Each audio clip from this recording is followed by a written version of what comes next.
श्री स्वामी समर्थ। मित्रांनो, ही कथा आहे बाप लेकांची। ही कथा ऐकून तुमच्या अंगावर देखील काटा येईल। कथा आवडल्यास कमेंटमध्ये श्री स्वामी समर्थ लिहायला विसरू नका। चला तर मग व्हिडिओला सुरुवात करूया। संतोषच्या वडिलांनी नागपूरमध्ये मेन रोडवर एक दुकान घेऊन ठेवले होते, जेणेकरून माझ्या 2 मुलांपैकी कुणाला व्यवसाय करायचा असेल तर कामात येईल या भावनेतून। पण त्यावेळेस संतोष आणि त्याचा भाऊ लहान असल्याने ते दुकान भाड्याने एका व्यक्तीला दिले आणि जेव्हा आम्हाला गरज राहील तेव्हा ते दुकान खाली करून देईल या बोलीवर बराच काळ गेला। संतोषचे संगणक विषयात शिक्षण पूर्ण झाले, पण नोकरीच्या संधी सर्व बाहेरूनच यायच्या। वडिलांची इच्छा होत नव्हती बाहेर पाठवायचे। वडिलांचे म्हणणे होते की मोक्यावर आपलं चांगलं मोठं दुकान आहे, तिथेच तू एखादा व्यवसाय कर। मग आमचे ठरले त्याप्रमाणे संतोषचे वडील त्या व्यक्तीला बोलले की आम्हाला आता आमच्या दुकानाची गरज आहे, तुम्ही दुकान खाली करून द्या।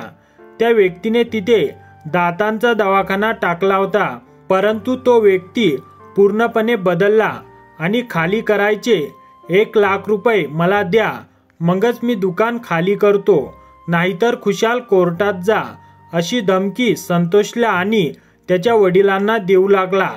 त्यावेळेस 1 लाख रुपये म्हणजे खूप मोठी रक्कम होती। त्यावेळेस संतोषला श्री स्वामी समर्थ महाराजांचा भक्त भेटला आणि संतोष श्री स्वामी समर्थ सेवेत नुकताच लागला होता। संतोषने त्याचा प्रॉब्लेम स्वामी भक्ताला सांगितला। ते म्हणाले की तू स्वामी समर्थ महाराजांचे नामस्मरण करीत राहा आणि रोज सकाळी स्वामींचे मठात जाऊन दर्शन घे, पण लक्षात ठेव वेळ एकच ठेवायची, ती कधीच टळली पाहिजे नाही। नित्यक्रम सुरू झाला। दिवस गेले, महिने गेले। संतोषचं काम नियमित अखंड सुरू होते। नागपूरमध्ये ठिकठिकाणी स्वामींची आरती आयोजित करणे, जप यज्ञ करणे, स्वामींचे फोटो प्रिंट करून विकणे या माध्यमातून मंदिरांकरिता देणगी गोळा करणे सुरू होते। संतोषची खासगी नोकरी सुरू होती।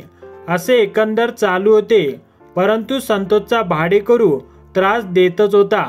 त्याचे प्रचंड मानसिक दडपण होते।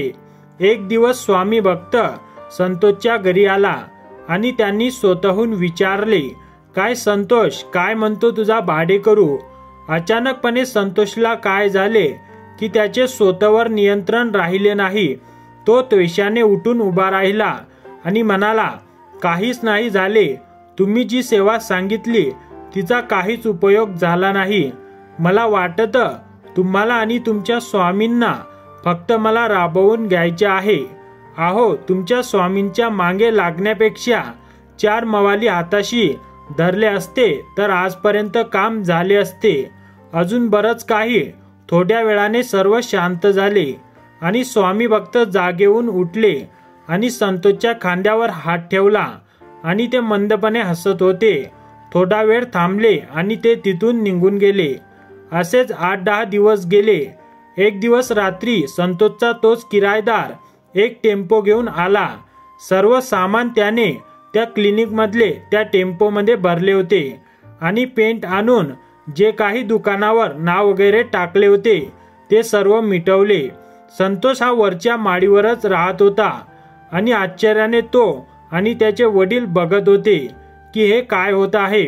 तेवढ्यात तो किरायदार वरती घरी आला आणि संतोषच्या वडिलांना म्हणाला, ही घ्या तुमच्या दुकानाची चाबी, मी रूम खाली केली आहे।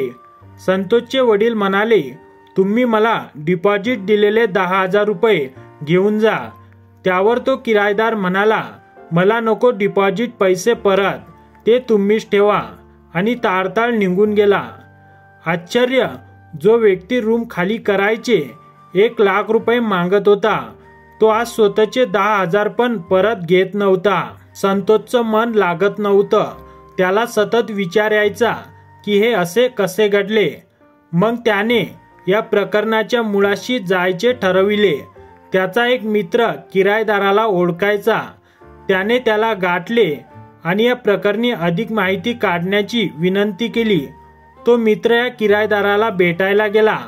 त्याला या किरायदाराने सांगितले की मी शासकीय दंत महाविद्यालयात नोकरीला आहे आणि खासगी प्रॅक्टिस पण करीत होतो.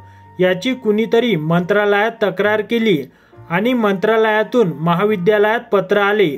त्यानुसार महाविद्यालयाने मला कारणे दाखवा अशी नोटीस दिली आणि बरखास्त का करण्यात येऊ नये अशी विचारणा देखील केली.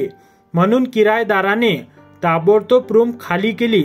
त्यावेळेला दौलतराव आहेर हे वैद्यकीय मंत्री होते. या संदर्भात दुसऱ्याच दिवशी तो मुंबईला जाणार होता.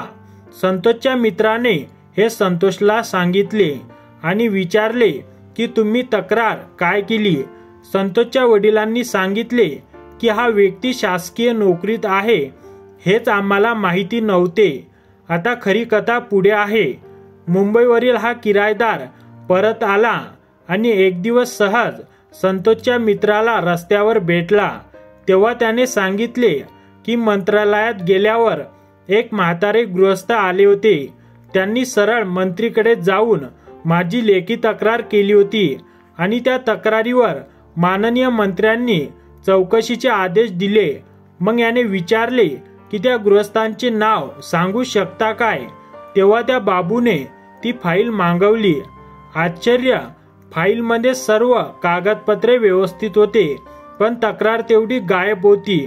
त्या बाबूने वर्णन केले की म्हातारा गृहस्थ पांढरा सदरा, पांढरे धोतर, डोक्यावर टक्कल, उंच आणि मजबूत शरीर. बाबू हे सुद्धा बोलला की रोज इथे हजारो लोक येतात पण हा माणूस कसा काय माझ्या लक्षात राहिला देव जाणे. ही सर्व लीला श्री स्वामी समर्थ महाराजांची होती.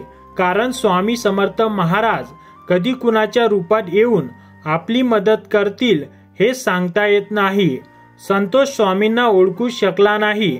स्वामी हे कधी भक्ताच्या रूपात तर कधी कुणाच्या रूपात येऊन आपली मदत करतील हे सांगता येत नाही.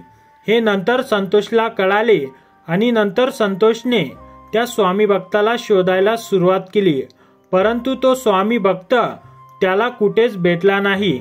नंतर संतोषला कळाले की आपली मदत ही श्री स्वामी समर्थ महाराजांनी स्वामी भक्ताच्या रूपात येऊन केली. संतोषला नंतर पश्चाताप झाला आणि संतोषने मठात जाऊन स्वामींची माफी मागितली. स्वामी कधीच आपल्या भक्ताला एकटे सोडत नाही आणि ते एवढे दयाळू आहेत की ते आपल्या भक्ताची चुकी देखील पदरात घेतात. आता संतोष रोज स्वामी महाराजांची पूजा अर्चना करतो. आता संतोषने ते दुकान त्याच्या ताब्यात घेऊन त्या ठिकाणी संगणक प्रशिक्षण संस्था सुरू केली.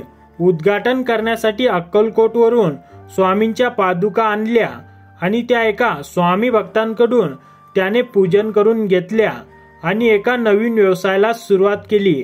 तर मित्रांनो, तुम्हाला कथा आवडल्यास व्हिडिओला लाईक करा आणि चॅनलला सबस्क्राईब करा आणि कमेंट बॉक्समध्ये श्री स्वामी समर्थ लिहायला